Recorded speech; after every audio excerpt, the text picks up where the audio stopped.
கர்த்தருக்கு ஸ்தோத்திரம். இந்த நாள் தேன்துளி நிகழ்ச்சியிலே உங்களை நான் மீண்டும் சந்திப்பதில் அதிக மகிழ்ச்சி அடைகிறேன்.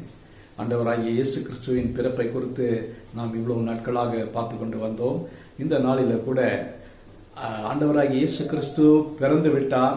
பிறந்த பின்பு நடந்த காரியங்கள் சிலவற்றை நாம் பார்க்க போகிறோம். அவருடைய வாழ்க்கையிலே நடந்ததான மிக முக்கியமான நிகழ்வுகள். அதில் ஒன்று, இந்த நியாயப்பிரமாணத்தை நிறைவேற்றுவதற்காக நியாயப்பிரமாணம் என்ன சொல்லியிருக்கிறது என்பதெல்லாம் இயேசு மிக தெளிவாக கீழ்ப்படிந்து செய்தார் என்று பார்க்கிறோம். அவருடைய பெற்றோர் இவர்களை நிறைவேற்றினார்கள்.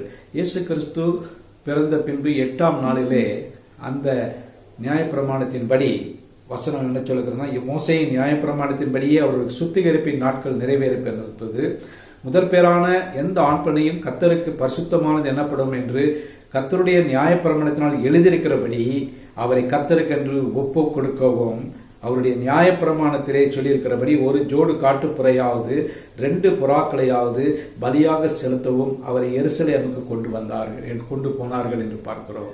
இந்த இடத்துல இயேசு கிறிஸ்து எல்லாவற்றையும் வார்த்தையை நிறைவேற்றவே இந்த உலகத்தில் வந்தார். நியாயப்பிரமாணத்திலே எழுதியிருக்கிறவர்களை அவர் நிறைவேற்றினார் என்று பார்க்கிறோம். ஒரு காட்டு புறாவையும் 2 ஜோடி புறாவையும், அது மிகவும் எளிமையானவர்கள் செலுத்தக்கூடியதான ஒரு பலி. அந்த 8ஆம் நாளிலே விருத்த சேதனம் செல்கிற பொழுது அதற்கென்று என்ன பெயர் கொடுப்பார்கள்? இப்பொழுது நம்ம கிறிஸ்டினிங் என்று சொல்கிறோம். அதை போல ஒரு பெயர் கொடுப்பார்கள். அந்த பெயர் கொடுக்கப்பட்டது இயேசுக்கு.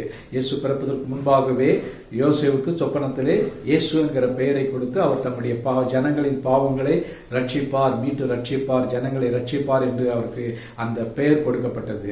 ஆனால் இந்த நாளிலே அந்த காரியத்தை எல்லாம் நாம் சிந்திக்கின்ற வேளையில கர்த்தர் எல்லா காரியத்தையும் நிறைவேற்றினார் என்று பார்க்கிறோம். அவருக்கு நியாயப்பிரமாணத்தின்படியே அதை நிறைவேற்றி அவர் அந்த நாளிலே அந்த நியாய விருத்த சேதனத்தை பெற்றோர்கள் செய்தார்கள்.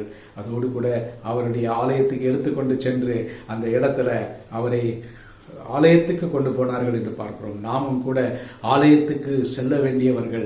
நாம் பிறந்த பின்பு பெற்றோர்கள் நம்மை ஆலயத்துக்கு எடுத்துக்கொண்டு சென்று பிரதிஷ்டை செய்கிறார்கள். அந்த பிரதிஷ்டையின் போது நாம் விசேஷித்தவர்களாக ஆண்டவருக்கு ஒப்புக் கொடுக்கிறோம். நாம் பழைய ஏற்பாட்டின்படி அல்ல, புதிய ஏற்பின்படியாக ஆண்டவராய் இயேசு கிறிஸ்துவுக்கு பிரியமானவர்களாக நாம் நடத்தப்படுவோம், ஆசீர்வதிக்கப்படுவோம். இந்த நாளில கூட இயேசு வார்த்தைக்கு கீழ்ப்படிந்தார் என்று பார்க்கிறோம். ஆகவே இந்த நாளில நாமும் கூட ஆலயத்துக்கு செல்வோம், நம்முடைய பிள்ளைகளை பிரதிஷ்டை செய்வோம், ஆசீர்வாதத்தை பெற்றுக்கொள்வோம். நல்ல ஆண்டவரே, உம்மை நன்றியோட துதிக்கிறோம், ஸ்தோத்திரிக்கிறோம். ஆண்டவரே, நீர் நியாயப்பிரமாணத்திலே சொல்லியிருக்கிற எல்லா வார்த்தையும் உறுப்பையும் நிறைவேற்றினீர் என்று பார்க்கிறோம். நீர் பிறந்த பொழுது ஆண்டவரே அவருடைய பெற்றோர் அவருக்கு அந்த யூத கலாச்சாரத்தின்படியாக மோசேயினுடைய நியாயப்பிரமாணத்தின்படியாக பெயர் கொடுத்து ஆண்டவரே அவருக்கு ஆண்டவரே அந்த விருத்த சேதனத்தை செய்தார்கள் என்று பார்க்கிறோம். நாங்களும் கூட எழுத்தின்படியாக அல்ல ஆண்டவரே, உறுப்பின்படியாக அல்ல ஆண்டவரே, நாங்கள் ஆவிக்குரிய விருத்த சேதனத்தை எங்களுடைய இருதயத்தில் பண்ணிக்கொள்ள நீங்கள் எங்களுக்கு உதவி செய்ய வேண்டுமா ஜெபிக்கிறோம். மீட்பர் இயேசுவின் நாமத்தில் ஜெபிக்கிறோம் நல்ல பிதாவே, ஆமென், ஆமென். கர்த்தர் உங்களை ஆசீர்வதிப்பாராக. இந்த நாள் உங்களுக்கு ஒரு ஆசீர்வாதமான ஒரு நாளாக அமையட்டும்.